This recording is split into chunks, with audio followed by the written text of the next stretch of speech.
19th of April. 19th of April, Cool. yeah. And then we have other things in May. Okay, good.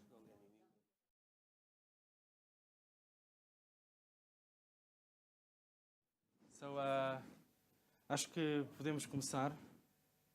Okay. Ou com um poema antes. Yeah, okay, go ahead. Ok.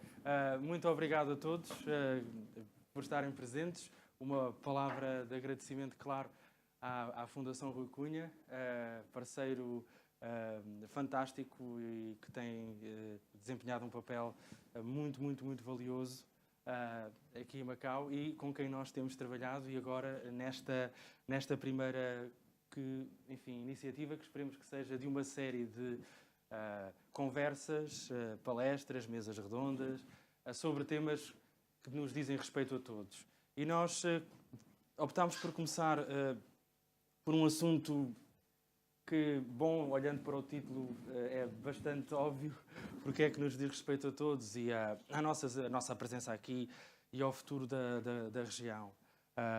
So now, Sonny, and of course I'd like to, I was starting by thanking all of those joining us and of course Rui Cunha Foundation for the priceless assistance given to the organization as our partners in this initiative. And of course to thank Professor Sonny Lo. Professor Sonny Lo, I can say he's an old friend. He's an old friend of Macau. Yeah. Yeah, so when you first came to Macau, late 1980s? 1989, yeah. 89, oh, June? Let me see. Not yeah. the 5th of June, no. Interview in June, yeah. Interview Okay. June 89 Okay. and then took up the position at University of East Asia in September. That's right. So we're talking about someone who's originally from Hong Kong, but has a strong connection with Macau and truly cherishes Macau and has been following Macau's politics, social and economic development since the late 1980s, first as a professor based at University of East Asia, now University of Macau, and then he moved on. Well, his resume is really impressive. He moved on to, of course, relocated to Hong Kong, University of Hong Kong, then Canada, Waterloo. Am I getting it right? Yeah, I'm saying it by heart. Yeah. And then, when was that? 5 years ago you came back to Hong Kong? 6 years ago. 6 years yeah. ago. To the Hong Kong Institute of Education, Yeah. now Education University Yes, of Hong yes, Kong. yeah. And now you are, let me double check, you are at Hong Kong University. At Space, yeah. Yeah, Space, which is the School of Professional and Continuing Education. But Professor Sonny Lo has been writing extensively about Macau and Hong Kong politics, regional integration, the number of volumes that you've written, you can remind me, that is like many. The latest one is The Politics of Policing in Greater China.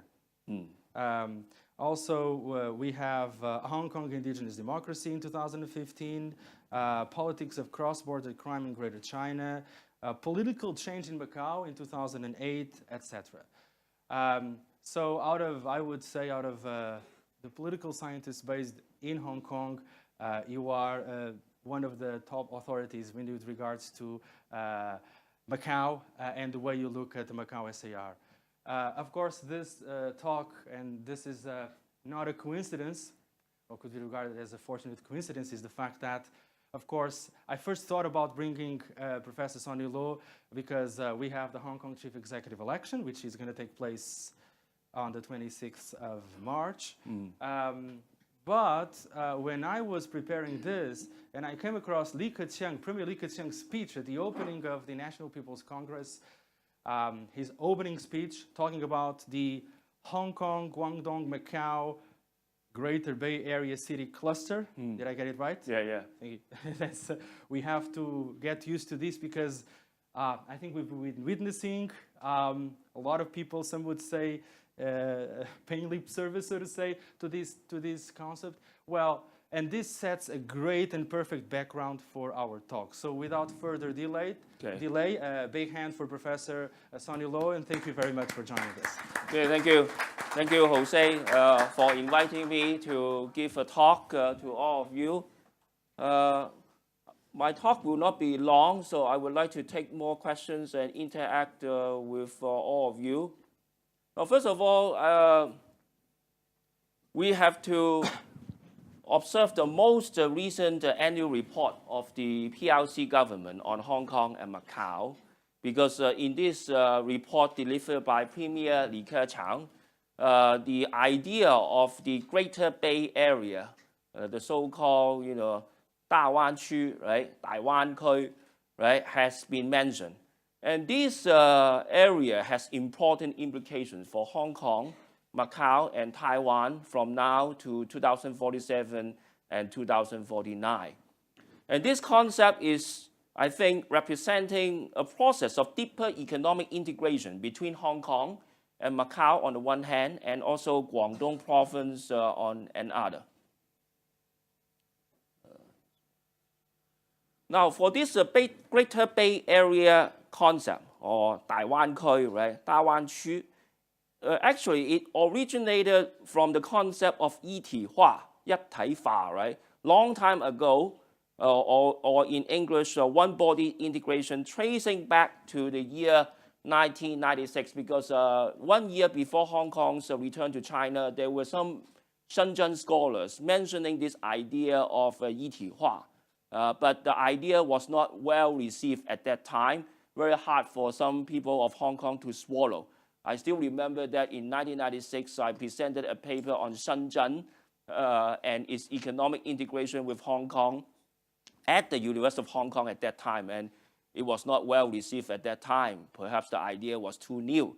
Now, after Hong Kong's and Macau's sovereignty changed to China, economic integration went through a breakthrough in the year, I would say, 2004. Because in 2004, we saw the emergence of this CEPA agreement between Hong Kong and Macau on the one hand and the PRC on the other. And also in 2004, we witnessed the individual visit scheme, which was implemented and approved by Beijing. And the result was that economic prosperity was stimulated in both Hong Kong and Macau. But in Hong Kong, the unintended consequence, I had to emphasize the word unintended, because Beijing didn't really anticipate this result. Right? An unintended consequence was to bring about social conflicts between some Hong Kong young people and the mainland tourists. And so eventually, in around 2012 to 2013, the Hong Kong government reviewed the individual visit scheme. All the guests here, you may remember that when the individual visit scheme was implemented in Hong Kong, it was reported widely in Hong Kong newspapers that the central government in Beijing was concerned about whether Hong Kong would have sufficient capacity to absorb so many mainland tourists.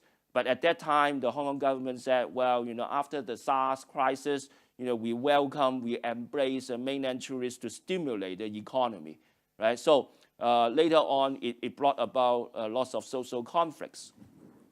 So as I mentioned to you earlier, Beijing and the Hong Kong government could not anticipate that closer economic integration brought about social conflicts and also political tensions, such as the rise of localism in Hong Kong. In a sense, localism in Hong Kong is an ideology resistant to mainlandization, resistant to deeper economic integration.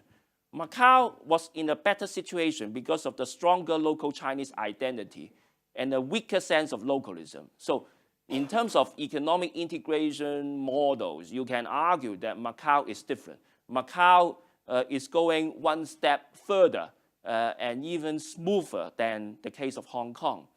Now, in the midst of social political conflicts in Hong Kong, economic integration has been deepening at the same time from 2009 to the present. And all of you may remember the 2009 outline of the Pure River Delta Planning and Development. Now, this document was suddenly introduced by the central government in Beijing at that time. In fact, in the summer of 2009, I visited Guangzhou and together with Professor Ming Chen of Stanford University. And I was surprised that actually the Guangdong think tank academics were highly knowledgeable about the contours as well as the content of this outline, which was eventually put forward by Beijing. So Definitely in 2009, this was the second time the central government in Beijing adopted a more top-down approach in economic planning and integration in the region. After the CEPA in 2004, the CEPA individual visit scheme, the first time, the second time, 2009.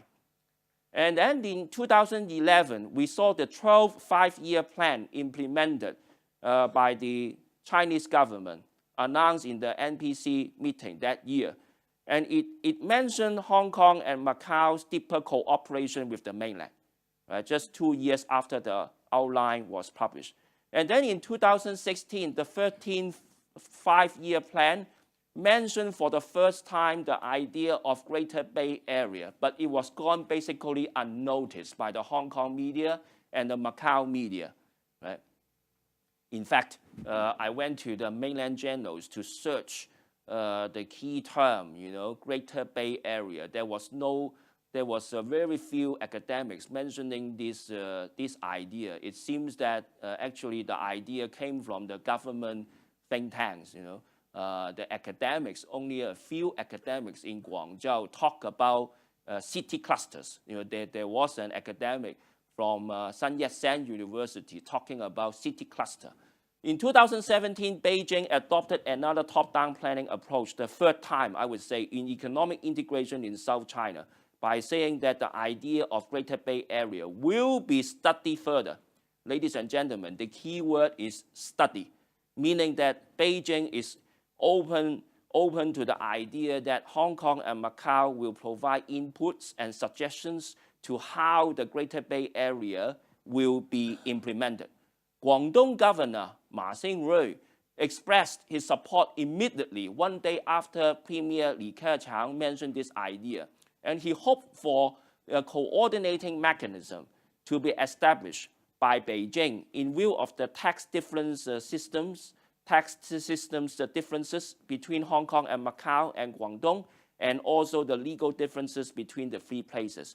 So I think Guangdong Governor's Ma's remarks were very significant because it illustrates that Guangdong Province is going to play a leadership role in this Greater Bay Area integration. The Guangdong official of the State Planning and Development Commission, Mr. He, also expressed support for stronger transport and environmental cooperation. And ladies and gentlemen, you may know that now Hong Kong is still having a heated discussion on the express rail, right? The express rail from mainland to the Hong Kong terminal. And so this idea of Greater Bay Area is put forward in a relatively politically sensitive time in Hong Kong. Now, a few years ago, the mainland officials, they kept on reminding the people of Hong Kong to pay less attention and less energies on politics, but more on economic development. This year, the remarks made by Jiang Dejiang, the top Chinese official responsible for Hong Kong, right? It is the same. Right? He also mentioned that Hong Kong people should pay less attention on politics, but more on economics. But the hope for depoliticization in Hong Kong is one thing. The reality is that Hong Kong has already been politicized because of internal politics, including democracy movement, fragmented political forces, localism. So in other words, the central government in Beijing has a good idea, economic integration, but of course, politics in Hong Kong are beyond its control, especially politicization. The deeper economic integration aims at fostering better social understanding and, of course, better economic cooperation. So what are the implications for Hong Kong and Macau? Well, there are several implications here. Number one, both places, especially Hong Kong, may have to be politically more realistic, perhaps more compromising in dealing with Chinese officials over political reform, seeing the fruits of economic integration and benefits. Of course, it is easier said than done. There are still a lot of people in Hong Kong severely resisting to the idea of economic integration, not to mention political realism. Number two, both places need to train more talents for economic development. So here, the software will be very important for both Hong Kong and Macau's competitiveness. So the implication for Macau is that Macau has to train more local talents to deal with economic integration in the coming decades. Number 3, both places need to maintain their uniqueness. Hong Kong as a financial and monetary center, Macau as a tourism hub away from the casino industry, which was already mentioned again and again by Chinese officials in the past 2 years, right? Together with the rule of law. Hong Kong and Macau have their own rule of law system, and I'm optimistic that this rule of law system will not be diluted in the coming years, not to mention the years towards 2047 and 2049. Now, we also see a new political economy of the division of labor in all of the southern Chinese cities. Shenzhen focusing on science and technology, Zhuhai on aviation and technology, Nansha, right? And we also see Hangqin as well as Shenzhen's Qianhai, right? So all of them have their roles to play in the coming years. And so, it makes sense why Guangdong governor mentioned the coordinating mechanism. If there is no coordinating mechanism, there will be severe competition in the regions of Greater China, in the southern China in the coming decades. Number 4, Hong Kong and Macau need to have deeper policy and sectorial dialogue with Guangdong, which have been playing a pivotal role in the development of the Greater Bay Area or the Taiwan-区. The people of Hong Kong and Macau should be educated more about both the mainland and Guangdong's politics, law, education, environmental policy, and history. Sectorial dialogue, actually, in the past several years, we also saw Hong Kong and Macau government officials having different sectoral dialogue with mainland officials, like public health and most notably crime control, the police cooperation, immigration, customs, etc. Number 5, Macau as a bridge between Beijing and the Portuguese-speaking countries will continue, right, as emphasized by the central government officials in the past 2 years. But Portugal and the Portuguese-speaking countries may need to formulate more strategic policies for cooperation. For example, higher education institutions research collaboration. Ladies and gentlemen, you know that Guangdong is now very strong in its research. So the Portuguese universities may have to be more strategic in reaching out to different mainland universities, especially those in Guangdong. And Macau higher education institutions will need to be more strategic, rather than competing among themselves. Number 6, Hong Kong and Macau's political and administrative reform may have to be more effective to embrace the Greater Bay Area concept. By effectiveness, I mean that there should ideally be administrative reform to enhance the governing capacity of both places. And here, Hong Kong and Macau seem to have some problems in governing capacity. In Macau here, critics said that transport can be improved further. In Hong Kong, critics said that housing can also be improved further, including the huge income gap between the rich and the poor. Number 2, political reform will have to be realistic, more consultative, more harmony, less political arguments in Hong Kong are and will be difficult. We can't expect an easy process in Hong Kong, given a very divided society in Hong Kong, especially over political issues. While Macau should perhaps consider district councils or municipal councils like Hong Kong to strengthen governing capacity, right? Years immediately after the handover of Macau to China, the Macau government dissolved and abolished the municipal council. Perhaps it is time for the Macau government and people to resurrect this idea of municipal council to involve more young people and citizens in governance. Number 7, good governance must be the key to success and further development for both Hong Kong and Macau. And here, Hong Kong and Macau are pretty strong in 2 areas. Number 1 is anti-corruption. Number 2 is auditing work. Unfortunately, the Hong Kong case has been tarnished by the Donald Tsang and Raphael Hui Xian cases to some extent. Macau was tarnished by the Almond Loan case, and hopefully not the current Ho Chi Minh case. Anyway, clean and good governance needs to be buttressed in both Hong Kong and Macau.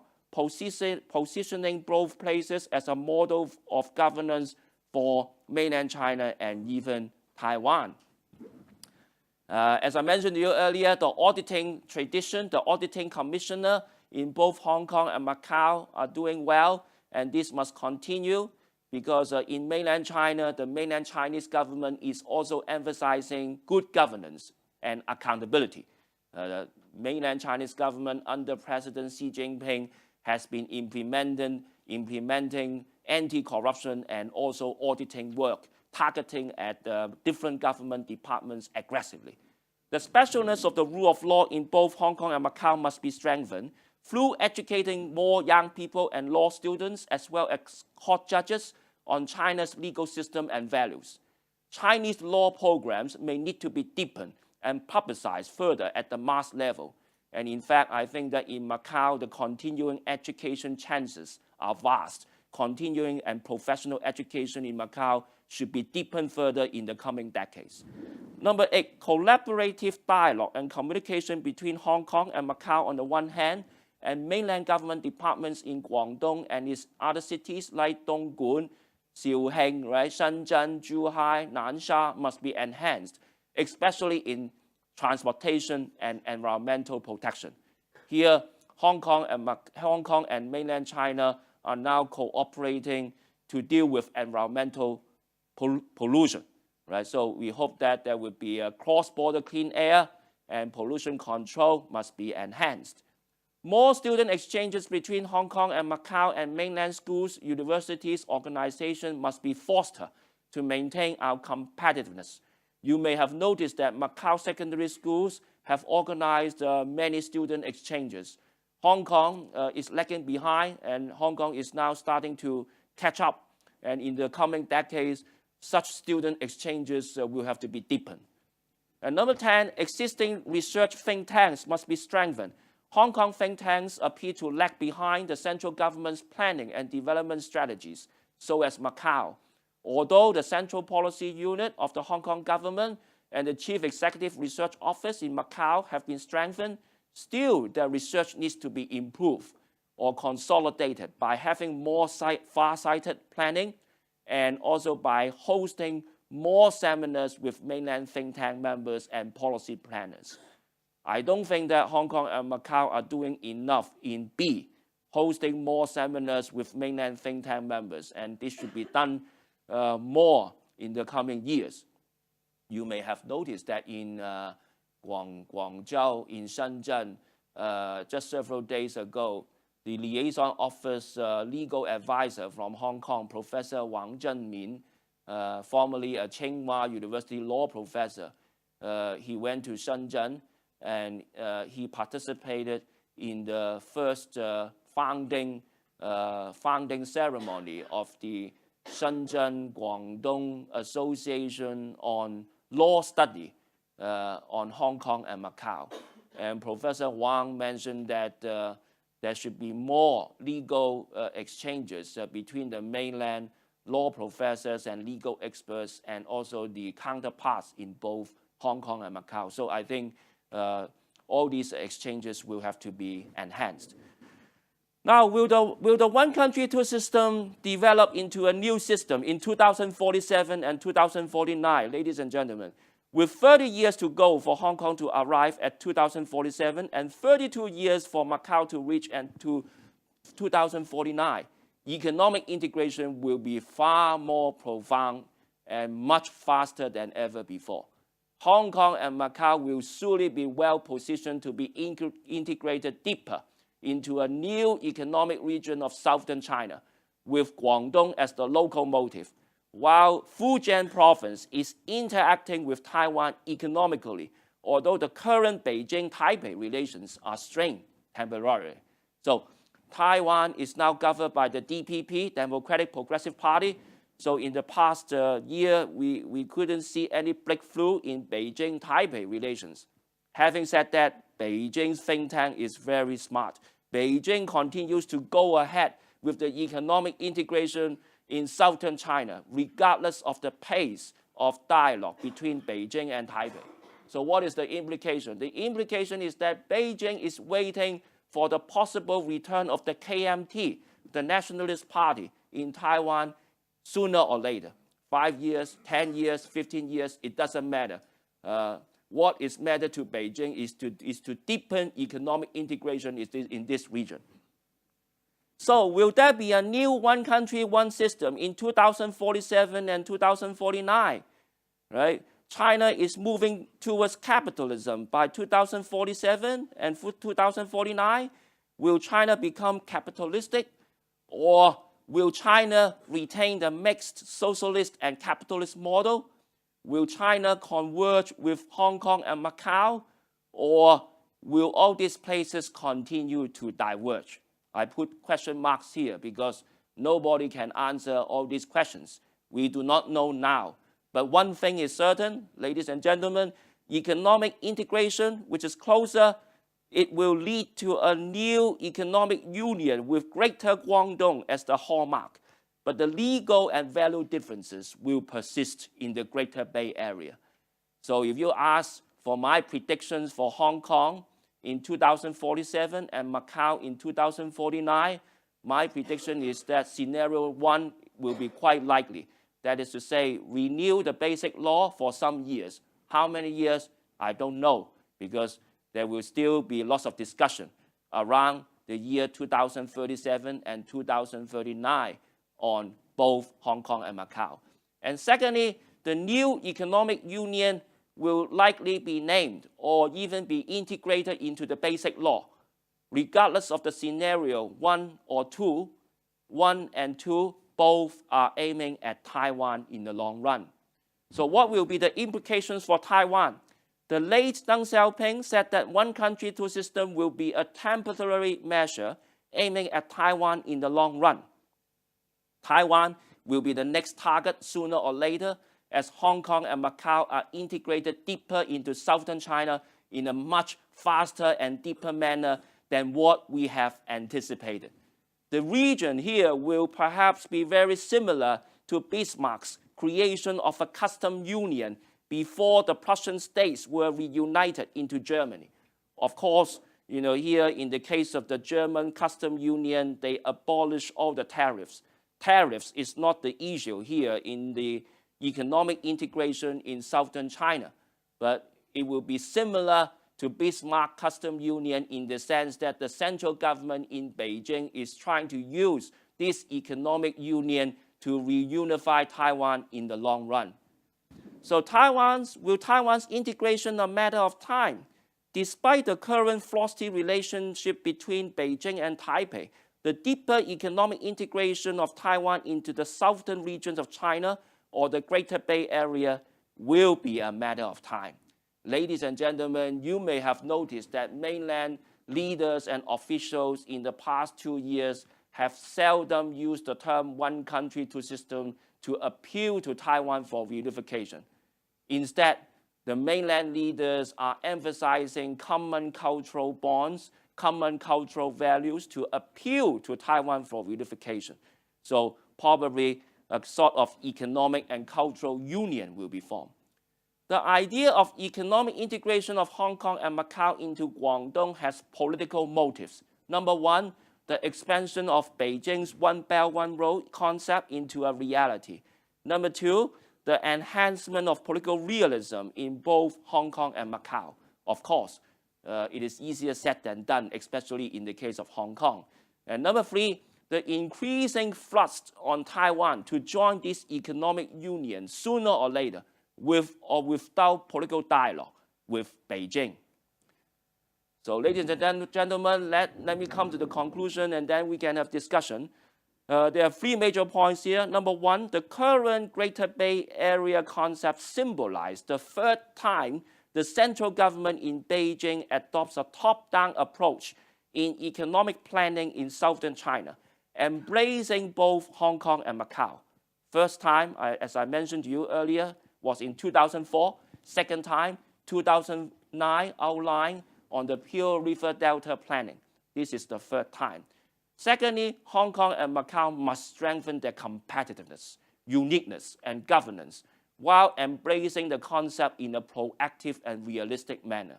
And finally, Taiwan will sooner or later be the next target of integration, following perhaps the German model of reunification by Bismarck. So let me end the conclusion here. Okay, thank you very much. Thank you very much, Sonny. So I guess there's plenty of food for thought. Yeah.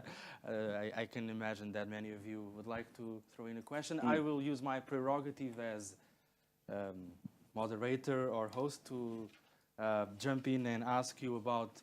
So you were talking about, this is the third time we witnessed this top-down approach by Beijing. 2004, 2009, and now with the Greater Bay Area, Guangdong, Hong Kong, Macau. How different is this one from the previous ones, and what are your expectations with regards to the ability of each one of the SARs? And I think most of us would be more concerned about the ability of the Macau elites to shape the agenda and to strive for the interests of Macau, not necessarily their own interests, because I'm sure they're perfectly capable of doing that, but the interests of the community in this process of integration to ensure that the interests of Macau, of the Macau people, are safeguarded, namely with regards to Macau's uniqueness, and to ensure that with integration you won't have a zero-sum game, but a win-win situation, not only in terms of win-win when it comes to material gains, but in terms of the uniqueness of the Macau SAR, such as small and some would say fragile polity that we have here, some would argue. Yeah, thank you, Jose, for your insight and question. Now, number one, in 2009, if you read the 2009 outline on Pearl River Delta planning, actually the outline was something far more than an outline, because the outline actually mapped out all the sectors for cooperation. I read that document at least 3 times, and they involve environment, trade, education, culture, public health, crime control. You can name everything, everything. So since 2009, from 2009 up to this time, we could see the development of hardware and also point-to-point dialogue between Hong Kong and mainland, and also Macau and mainland. So to answer your question, this time the idea of Greater Bay Area is just floated out by the Premier. But as I mentioned, I did some research. I didn't find academic articles talking about this Greater Bay Area concept. So this concept was mentioned in the 13th five-year plan for the first time. And so to answer the question, from 2009 up to now, there has been deeper cooperation in different sectors. While the government departments from 3 sides, they did talk about various issues. And along this process, the hardware was developing. That is to say, the Hong Kong-Macau Zhuhai Bridge was in construction. It will be completed soon. And also the discussion of express rail between mainland China and Hong Kong. So in between this transition period, a lot of things have been done. So in the coming years, it remains a challenge. You asked a good question. You know, how can Macau put forward its interest in a more effective way? I think to answer your question, first of all, it seems to me that Macau is a little bit uncoordinated in its strategy of discussing with the mainland government departments concerned. The reason why I said this is that if you analyze the remarks made by the Macau members of the National People's Congress these days, a lot of ideas were raised. But to what extent these ideas were discussed in the Macau society sufficiently, or to what extent these ideas were studied by the think tanks of the Macau government, I don't know. Some of you may have known that, I don't know, but I doubt whether a kind of a more coordinated approach adopted by the Macau elites. By elites, I mean the think tank, the government officials, the Macau NPC members. If a more proactive and coordinated strategy can be discussed, then it may be better. Because, of course, recently, the Macau government put forward a long-term plan, which was unprecedented. But to what extent this plan actually match this Greater Bay Area, I'm still quite doubtful. And there were lots of questions that I can't answer. But to answer your question, in the coming years, the Macau government may have to flow out this idea of Greater Bay Area to different stakeholders, different sectors of the society, including think tank, including the business community, including the legal community or different sectors, and discuss the way forward. Otherwise, in the coming years, there will still be a top-down approach implemented by Beijing. But I don't see the top-down approach as negative, because this time, as I mentioned to you earlier, Premier Li used the word study. By study, it means that they throw out the idea to Hong Kong and Macau, and you are going to counter-propose some ideas. So I think this time, Macau and especially Hong Kong will have to be better prepared. Thank you very much. So thank you for sharing your views, and there's so many questions that I think I can imagine that you'd like to pose. So who'd like to? Okay, over there, okay. Lina first, and Hello. Then Francisco, please. Okay, all those topics you had before about the Greater Bay Area, what it should be, what Macau should do. It's quite interesting, because when Li Keqiang mentioned the Greater Bay Area, we were kind of surprised. We were like, what is this? And what he said afterwards, we couldn't really understand what that was. So when you show those topics about the Greater Bay Area, those topics were what you think the Greater Bay Area should be, or you got it from reading documents from that think tank in Guangdong? Well, I have been following Hong Kong and Macau issues for many years, as Jose mentioned, almost 27 years or so. So whenever the mainland Chinese documents put forward all these documents, like 2009 outline, 2011 12 5-year plan, there are sections on Hong Kong and Macau. We, as observers, we as Hong Kong and Macau concerned citizens, we have to follow all these paragraphs and wordings very carefully. My response to your question is that I'm not surprised by this Greater Bay Area concept, because if you go back to 2009 outline plan, the contours and the characteristics and the sectoral cooperation were already there.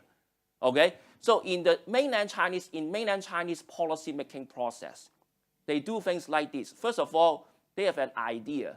The idea is not taking shape completely. They call it incubation process. They incubate this process, 醞釀, right, in Cantonese. Incubation process, it means that in the society you discuss further. When the time is right, they put forward that idea. It looks like consultation. But here, I think Beijing thought that Hong Kong and Macau did not have the idea of how Hong Kong and Macau should do in order to match the 5-year plan in mainland China. China is still a socialist system with 5-year economic planning, just like the former Soviet Union, Vietnam, North Korea. So I think the idea here on the Greater Bay Area, to answer your question, is not new. The characteristics, as I mentioned, were there. But the challenge is how to deepen integration, in what form, and with what sort of input from Hong Kong and Macau. I think, so I would not be surprised. When I listened to his idea, I immediately went back to the 13th 5-year plan, and there was this idea mentioned in the 13th 5-year plan. But as I mentioned to you earlier, the Hong Kong reporters, Hong Kong observers, Macau observers, they didn't notice that idea last year. Well, Francisco? Thank you very much, Professor. Very quick question for a comprehensive answer, I hope so. Integration and uniqueness, are they compatible? Second question, Greater Bay Area, which is the role of, which is the expectation in relation to OBOR? which is the role of for this area and the eventual support to OBOR? Thank you. Are integration and uniqueness compatible? Yes, I think so. As I imply here, of course, for some people in Hong Kong and Macau, perhaps more so in Hong Kong, integration means the loss of local uniqueness, especially economic integration. Before 1997, Hong Kong was regarded as the core in economic development, while Shenzhen and Guangdong could be regarded as the so-called peripheral regions, taking advantage of Hong Kong. Hong Kong was described as a window for mainland China to modernize its economy. But with the rise of China, Hong Kong's economic utility seems to decline to some extent. And that kind of economic interdependence is to some extent necessarily diluting Hong Kong economic uniqueness. So what I'm mentioning here is that they are compatible in the sense that Hong Kong and Macau will have to retain their cultural and legal uniqueness, especially the subcultural uniqueness. Here, Macau, we have the diversified Portuguese community and also other, cultural uniqueness. So I think Hong Kong and Macau, we have to retain the rule of law, no doubt about that. The legal system here in Hong Kong and Macau is still solid, compared to mainland China. Mainland China is modernizing its legal system in the past decade, but it's a long road ahead. If you take a look at the MPC report on the procuratorate, on the courts in China, China is still developing, but they are still addressing various problems, catching up quickly. So I'm still optimistic in the sense that integration and uniqueness can go hand in hand. Of course, the question is the extent. The question is the extent. Hong Kong economic integration process, definitely Hong Kong's economic uniqueness will decline to some degree. But Hong Kong is still a financial and monetary center, right? And Premier Li Keqiang yesterday mentioned the bond connect, the securities connect, which is a very important idea, implying that China in the process of economic modernization, China is still using Hong Kong as a sort of economic leverage to gain more capital from foreign countries, including the stock connect between Hong Kong and Shanghai, the stock connect between Hong Kong and Shenzhen. So that kind of economic uniqueness will not be totally diluted. It's a long process. I think Deng Xiaoping mentioned in the 1980s that it would take China 100 years to become a bourgeois democracy, he said. I think Deng Xiaoping was really far-sighted. He probably guessed that China would take 100 years to fully modernize its economy.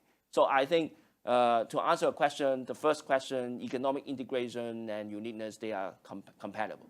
For your second question, can you repeat it? One Belt, One Road. One Belt, One Road? Right? There was like how does this fit into the One Belt, One Road strategy of China? Yeah, I think it really fits into the One Belt, One Road policy in China. Now, the One Belt, One Road policy in China, I don't know whether you read the full document, the full Chinese document on One Belt, One Road published 2 years ago. In that document, it was very comprehensive.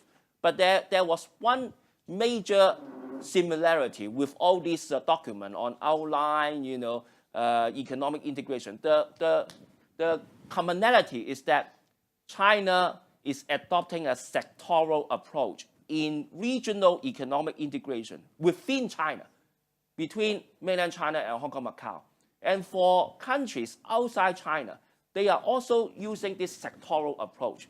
Environment, trade, culture, education. It was very obvious in these two documents. So I would say, if you match the documents and study very carefully, there are similarities, namely sectoral and policy coordination, sectoral and policy cooperation. In this sense, if Hong Kong and Macau are going to have a comprehensive blueprint of economic integration, definitely it will match the national policy objective of implementing One Belt, One Road, because Hong Kong and Macau are the crucial places in southern China.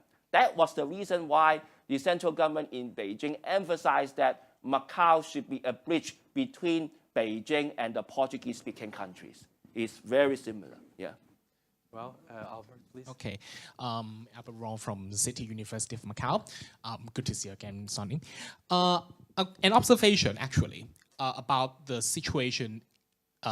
Just now you mentioned the top-down, and I would like to share with you the bottom-up. Recently, when the idea was reported about the integration of Zhuhai and Macau airports, there was social arousal in the Macau community concerning about the status of Macau's, not only the transportation, but it's also its uniqueness. Although the Hong Kong case, just as you mentioned in the interviews, that the interpretation of the basic law in Hong Kong has also its influence in Macau. That is the coming of the declaration about the being loyal to the MSAR. And I'm expecting that the localist people will not be that will not gain enough political power to join the election, and of course by in terms of mechanism they are not entitled to join. But I want to note it should be noticed that such thoughts, such localist thoughts is here, and in terms of transportation, labor, such conflicts will rise in Macau. And do you think there are measures to alleviate such sensations? Say, if there is, okay, we don't say nation treatments, 國民待遇, but we say regional treatments, such as we have integration and more measures, say in transportation. Will this work to alleviate such sensations? Yeah. Thank you, Mr. Albert Wong, for your questions. I think your question has 3 parts. The first part is concerning aviation, airports. Now, for airports coordination, in the past 20 years, in the case of Hong Kong, you may have noticed that the Hong Kong airport, Macau airport, Zhuhai, Shenzhen, they actually have set up coordinating mechanism to deal with some issues. And in the event of SARS outbreak in Hong Kong, Shenzhen airport actually helped Hong Kong to some extent. So for airport issue, I think it has to go to that coordinating mechanism to deal with any potential tensions. As you mentioned, there were rumors about, whether Macau airport would continue, right? But I don't worry about this. Probably it came from, inaccurate information. And secondly, such an issue must be discussed at the central government level. Airports are very important. Airports are very strategic, not only for commercial, but also for military purpose. So for airport coordination, if we go deeper into the sectorial discussion, definitely more coordination will have to be done. Secondly, when you mention localism, well, actually, if you study Chinese history, long before the Qing dynasty, regionalism was very serious in southern China. The rise of Sun Yat-sen, So I think what is interesting about regionalism, now, of course, nowadays we use the term localism. In the past, when we studied Chinese history, we used the term regionalism. So regionalism or localism must persist in these coming decades, no doubt about that. The question is how to deal with localism in a skillful way.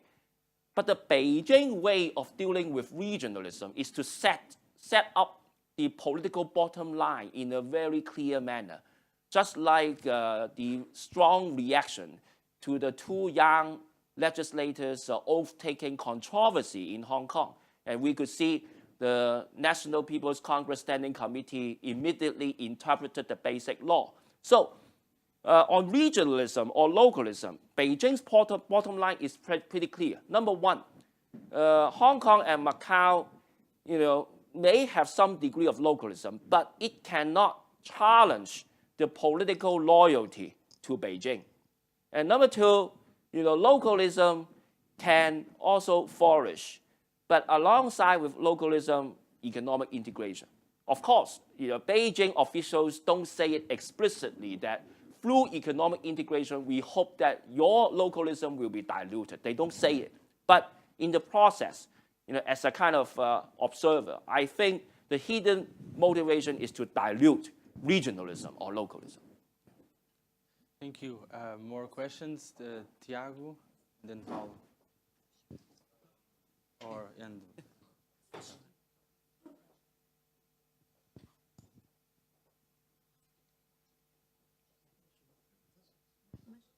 I'll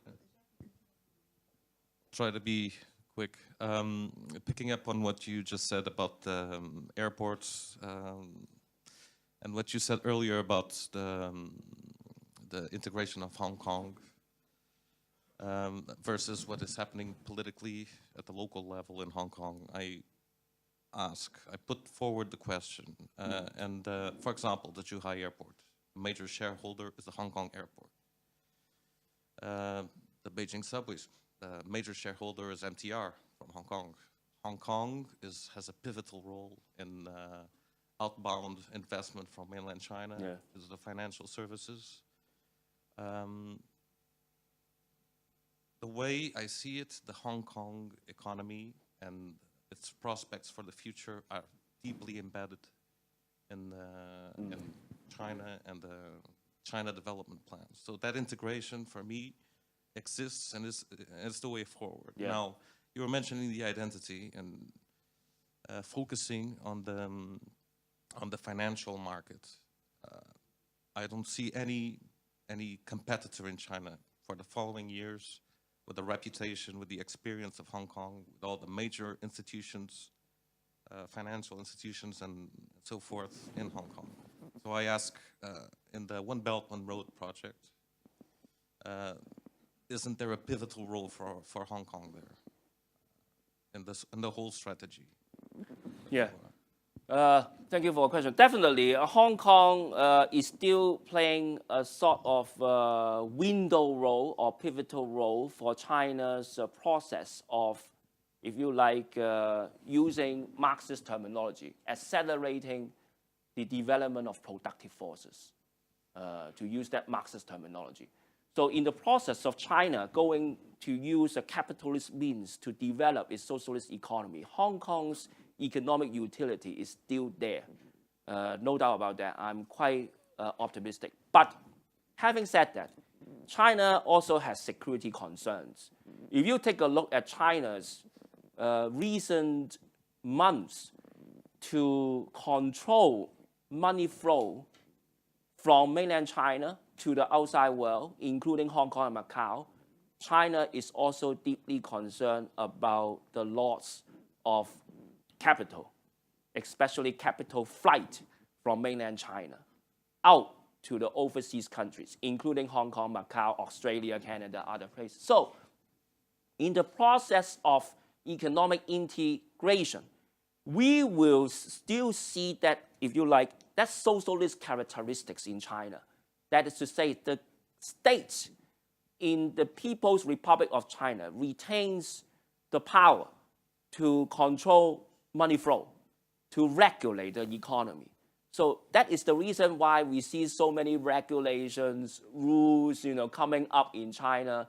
China also talks about the free trade economic zone, right, in Shanghai, in other places. But at the same time, alongside all these free trade economic zone, lots of regulations, lots of rules.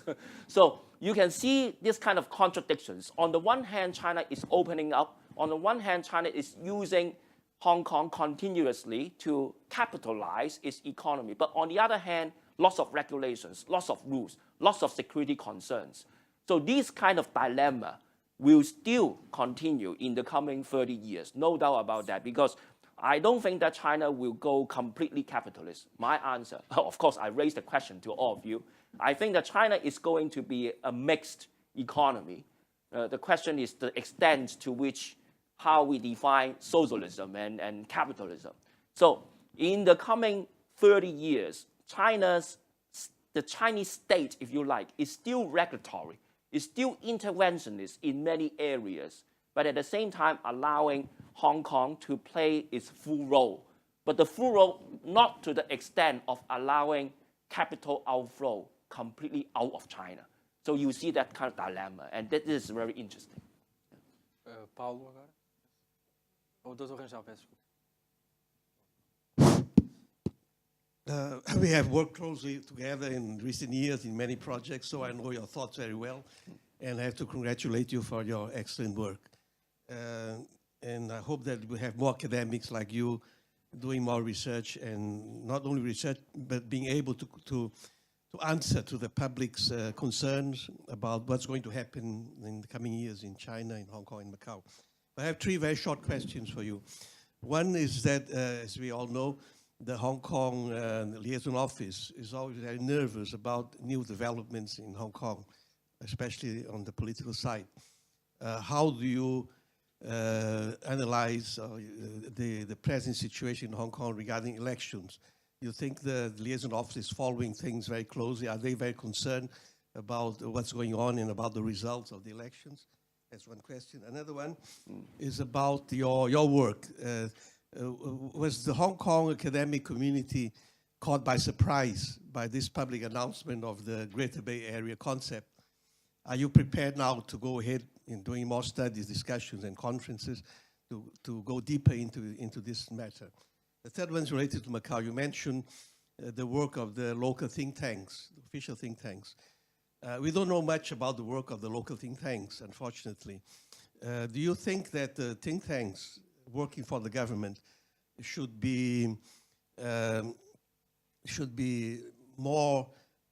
involve more academics from the local universities in their work?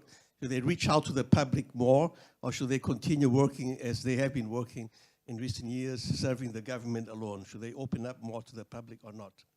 Dr. Rangel, thank you for your three questions. For the first question on liaison office, from my study, there has been a tendency for the Beijing officials who have been sent to station in Hong Kong and who develop a sort of vested interest to have some sort of political orientation. The reason why I say this is that usually the liaison office is staffed by those officials sent from not just Guangdong, but also other parts of China. And after they arrive in Hong Kong, they develop a tendency of submitting reports, perhaps quite positive on Hong Kong and quite critical of the pro-democracy forces. So it is natural that the official agency in Hong Kong, the liaison office, is quite apprehensive of political developments all the time, no matter whether it was in the Xu Jiatuan time or now the Jiang Xiaoming era.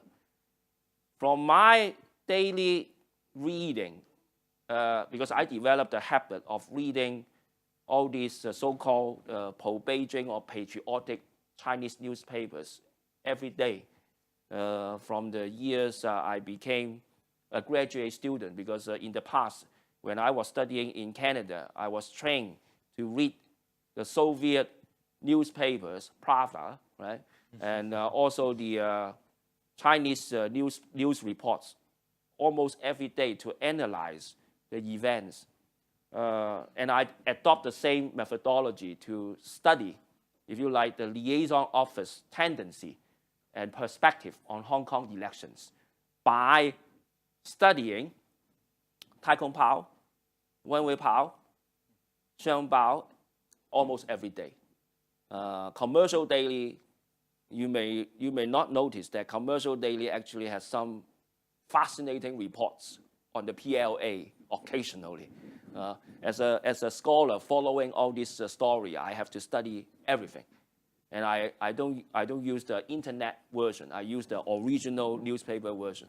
Now, to answer your question, from these three major mouthpieces of liaison office, the liaison office appears to tilt towards Carrie Lam around the period when Lam visited the Museum Palace in Beijing. Because at that time, Mr. John Zhang submitted his resignation, and he was waiting for the approval from the central government for many days, about 20 days or so. And then suddenly, Carrie Lam went to Beijing, and you may have noticed that she was arranged to visit the Museum Palace.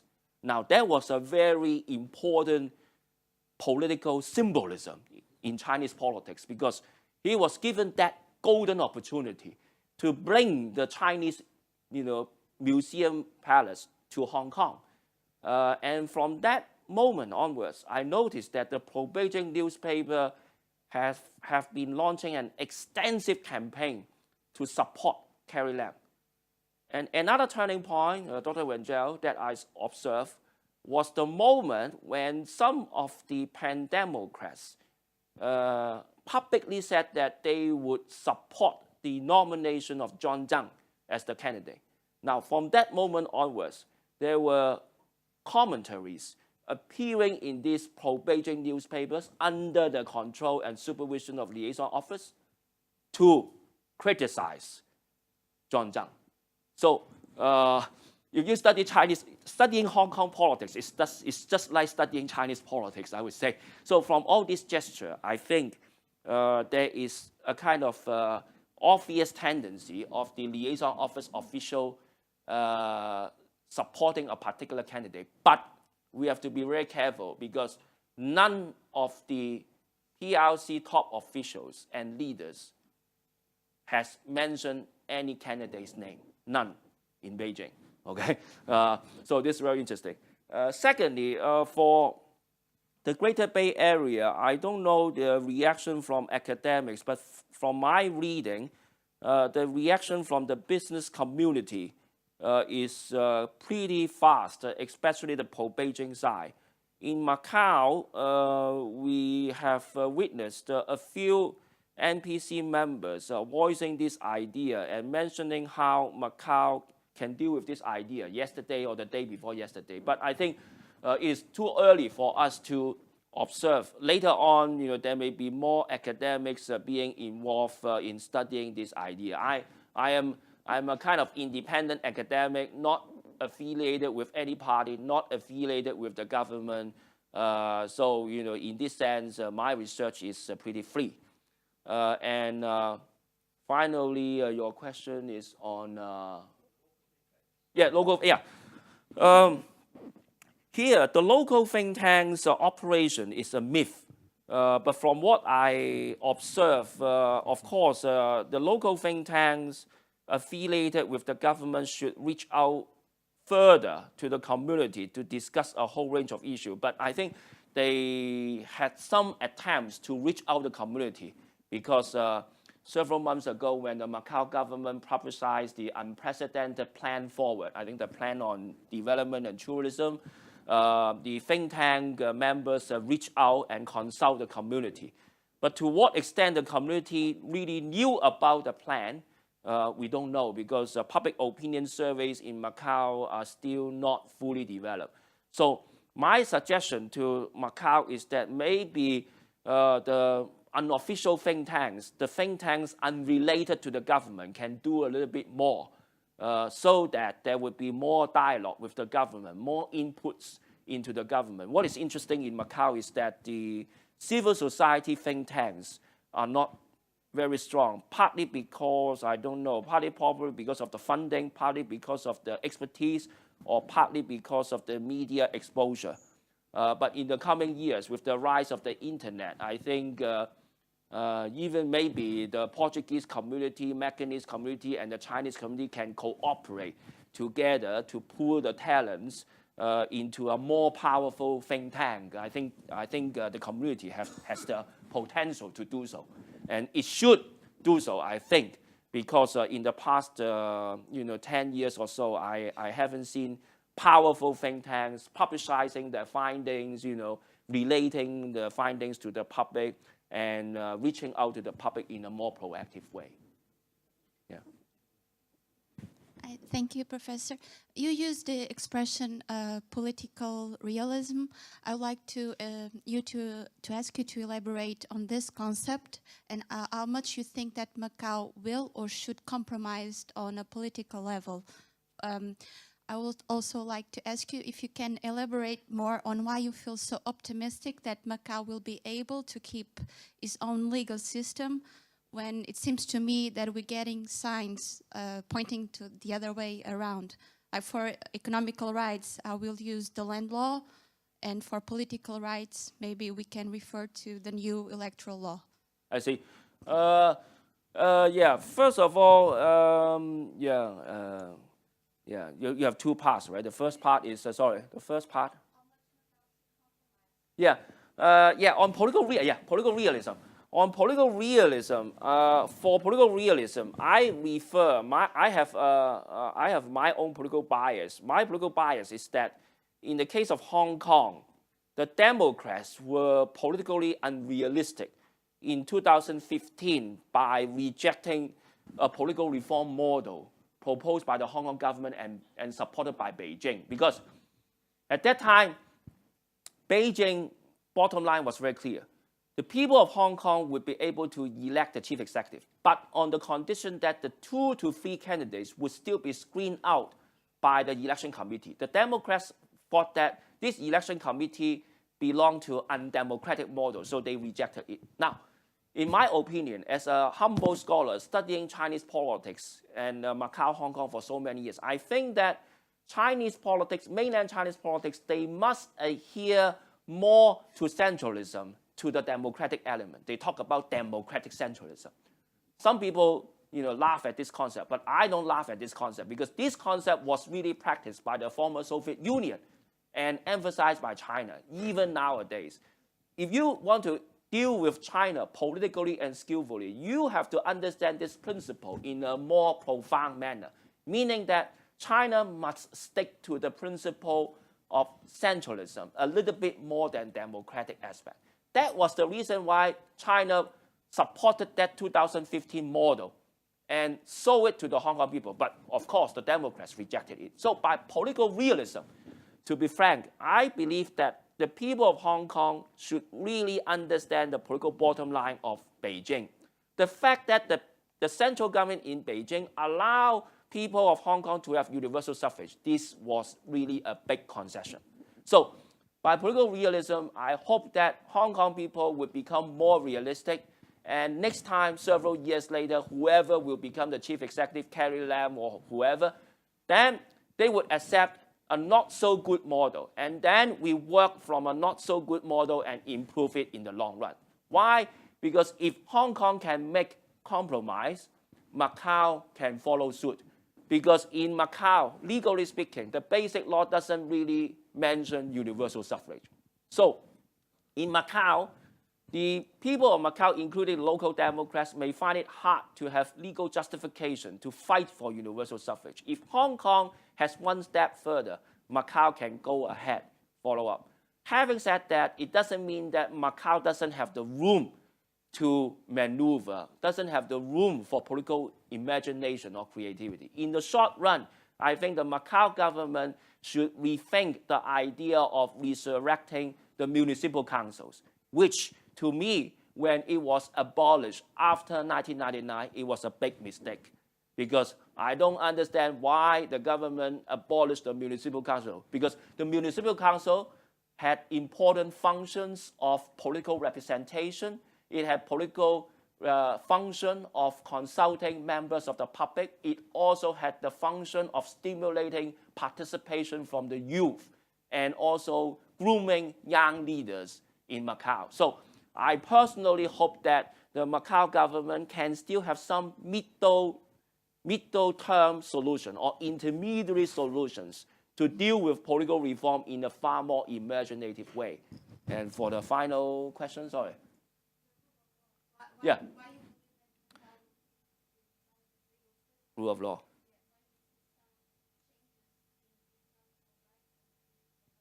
I'm still optimistic because I don't see a kind of real erosion of rule of law. By rule of law, of course, if you take a look at the constitutional textbooks on rule of law, some constitutional experts and professors, they mention that actually rule of law is a concept which is difficult for us to define. But for me, rule of law means that everything has to go through that procedural legal process in a proper way. If you disagree with the government, if you disagree with other parties, you have to go through all this procedural due process, to use this legal term in the common law system. So the procedural legal process, the procedural due process in Macau is still observed. So far, so good. Almond loan case, or now the court is dealing with the Ho Chi Minh case. All these cases are following proper procedures. From this perspective, I'm still optimistic because the procedures are there. It was well established by the Portuguese administration in Macau a long time ago. It has been implemented well. So despite the fact that there may be some challenges here and there, political rights, economic rights, but the major foundation, the bedrock of the legal system is unchanged. From this perspective, it is still optimistic. Yes, definitely. Because by independence, it means that the court judges make the decisions free from outside interference. I don't see any outside interference with the court judges' decision, unlike China. In China, every court has the political and law committee, in which politically sensitive cases are decided there, and then in the court hearing, the court judge delivers the judgment. It's totally different from Hong Kong and Macau. So Macau, as long as I don't see any court judge decision affected by outside interference, I think the rule of law in Macau is still intact. It will be intact. Good evening. When analysts in Macau and Hong Kong think about the Beijing political mindset, looking towards the special administrative regions, we always thought they were looking for an example for Taiwan. Yeah. Right?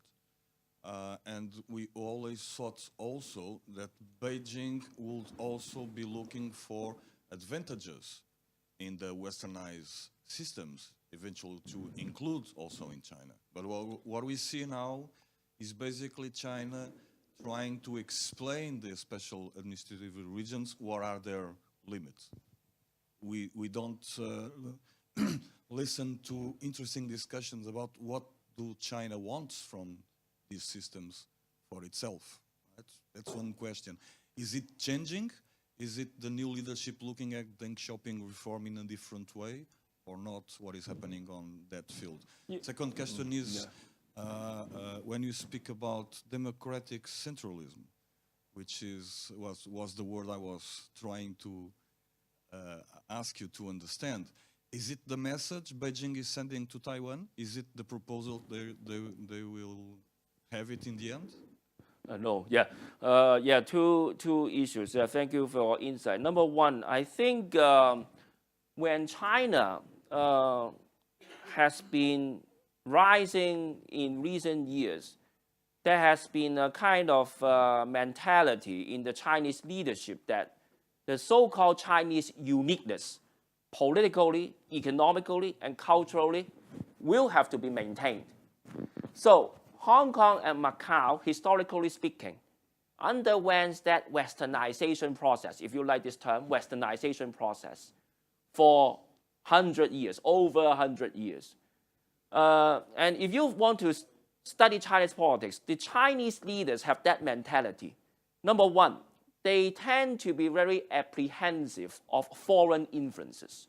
Long time ago in Qing Dynasty, there was a term used by the Chinese modernizer, that is to say, we learn the Western technology, but we retain the Chinese values, which was quite different from the Japanese. You know, the Japanese, once you learned from the Western technology, the Japanese values could also absorb some Western values.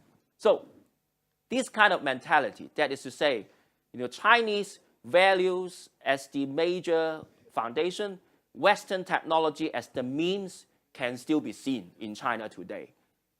That is also the reason why China is worrying about Hong Kong, not so Macau. Macau, because under the Portuguese rule, the Portuguese were quite skillful in handling, you know, relations with China.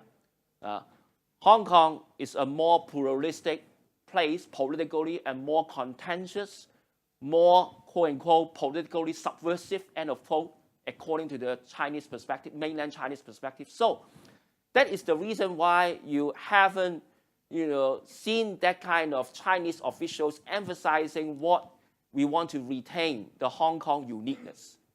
Another reason is that under President Xi Jinping's era, you may have noticed that since 2012, the Chinese government has been heavily emphasizing the importance of security, environmental security, economic security, political security, right? Everything, right? Economic security, even concerning possible money laundering, you know, money outflow to other places, including Macau. So when China is opening up, it has a dilemma. On the one hand, it has to use Western technology, Western practices, through Hong Kong, through Macau, to develop the economy. But on the other hand, it doesn't feel secure. That's the reality. So this explains why, you know, there is a dilemma. So that's my first answer to your question. And the second question, sorry? If that limit is enough to convince Taiwan, because it doesn't seem so. Oh, yeah. Now,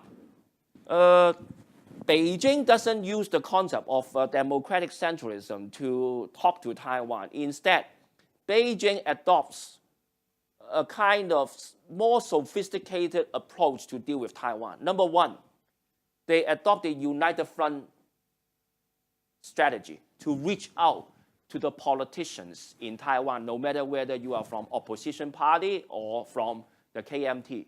Of course, they target at the KMT, the former ruling party. Number one is the united front approach.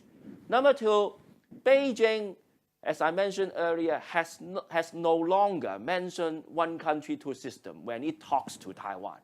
I believe that the think tanks in Beijing is using and considering other alternatives. And if you take a look at this Greater Bay Area, well, the Greater Bay Area, they won't use the two countries, one system. I think Beijing is buying time. That's number one. And number two, they may use this kind of economic or even cultural union. My sense is that probably they have a sort of cultural union to deal with Taiwan, because in the recent 2 to 3 years, Li Keqiang, you know, Xi Jinping, they have been emphasizing that Taiwan people and mainland people have the common cultural heritage and values, right? They emphasize the so-called same blood, same ancestry. Now, if this is the case, we may expect a sort of cultural union between mainland China and Taiwan if there will be any dialogue. Bearing in mind that since 2009, since the cross-strait economic, you know, arrangement and cross-border crime control. Actually, what is interesting about China and Taiwan is that they have been cooperating in dealing with cross-border crime for many years. So you see that despite the fact that the DPP is in power in Taiwan, Beijing is not so worrying.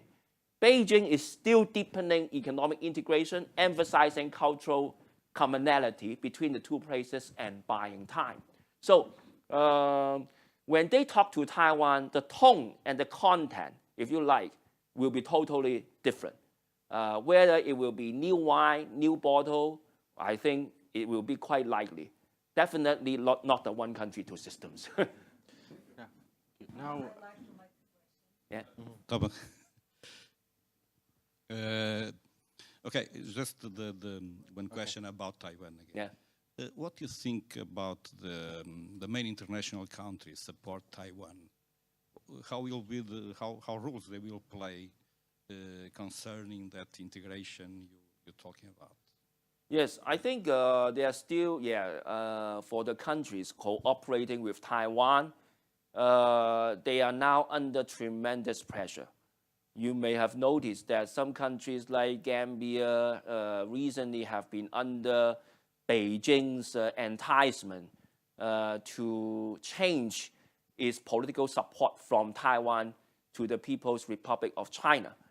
So in the coming years, definitely Taiwan will have a hard time in terms of its diplomatic relations with these some 22 or 23 countries in the world. But Taiwan's calculation is different. Taiwan's calculation is that as long as it can get the US support, especially under the Trump presidency, you may have noticed that today's the most recent news report is that President Trump's think tank is going to continue to supply, not only continue to supply, but even increase the military supplies to Taiwan, especially selling F-15 to Taiwan. So Taiwan is having a kind of weapons of last resort, if you like, namely America.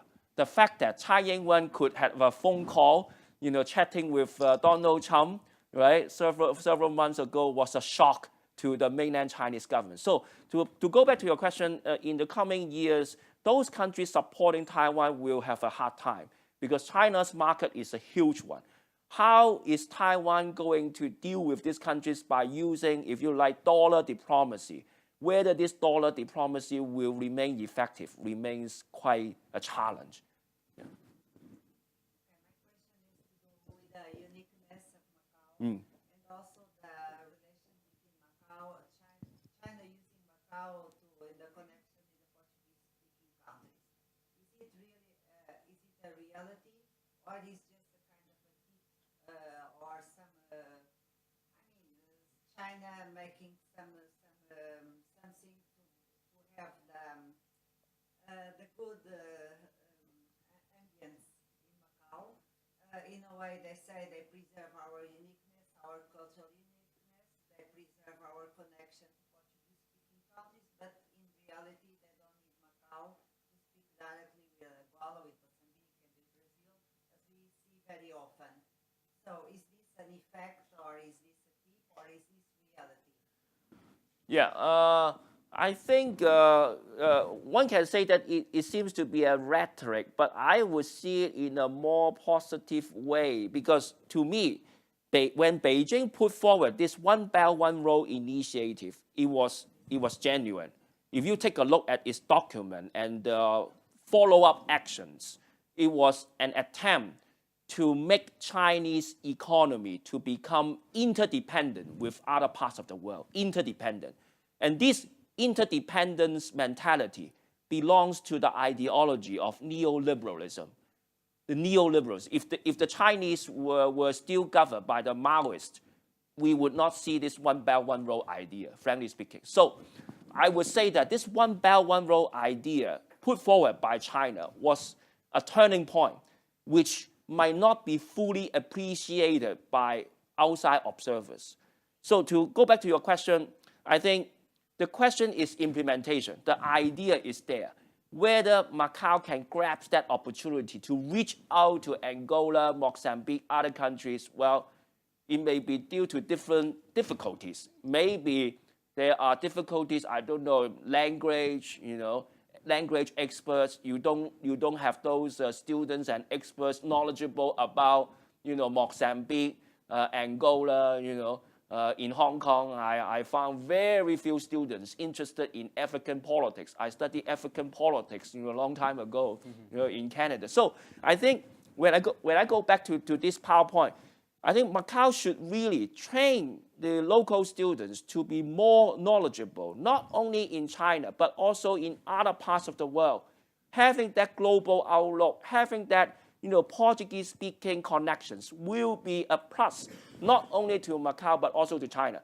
So to answer the question, I believe that the Chinese officials, when they put forward One Belt, One Road, they were really sincere. Because the idea is actually the ideology of liberalism, namely economically interdependence. And now you see a more confident China, but at the same time, as I mentioned to one respected audience here, China is not very secure about the ideas. Using Western technology, but Chinese values, we have to retain Chinese values. These values cannot be, quote unquote, polluted by the Westerners. So that's the dilemma here. If you study Chinese history and policy, you have to understand from their perspective, appreciate their perspective, understand their bottom line, and go from there, and you can work with the Chinese very easily. One final question. Would like to have the last word? Anyone? So I guess that will be it. Thank you very, very much, Professor. You're welcome. Thank you so much. Thank you. So on behalf of the Macau Portuguese and English Press Association, I'd like to again thank Rui Cunha Foundation for all the support, and I think it was a very interesting, insightful talk. Thank you very much. Thank you. So, Professor Sonny for coming over. You. We'll meet again for sure. Sure, yeah. And thank you very much. Muito obrigado a todos e até uma próxima. Obrigado. Thank you.